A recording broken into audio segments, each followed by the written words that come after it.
தேவையான இன்கிரிடியன்ட், ஒரு பவுலில் நான் வந்து 1 கப் அளவுக்கு பச்சை பயிறு வந்து எடுத்திருக்கேன்.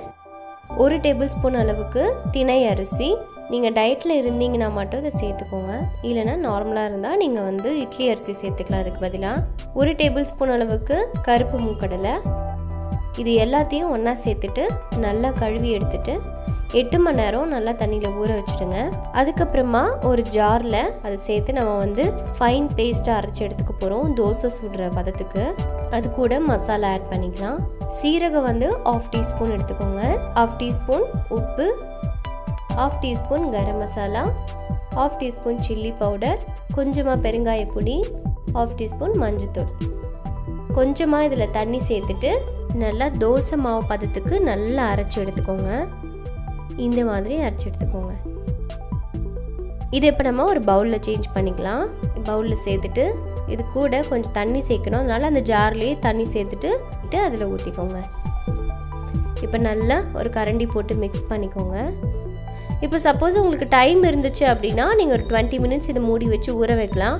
அப்படி இல்லை டைம் கிடைக்கல அப்படின்னா நீங்கள் ஒரு 1/4 பகுதி வந்து எலுமிச்சை பழத்தை வந்து இதில் புழிஞ்சு விட்டுட்டு ஒரு 2-3 நிமிஷத்தில் நீங்கள் தோசை சுடலாம், ரொம்ப நல்லா வரும்.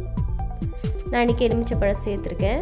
5 நிமிஷத்தில் தோசை சுட போகிறேன். இதோட ரிசல்ட்டு நீங்கள் பாருங்கள்.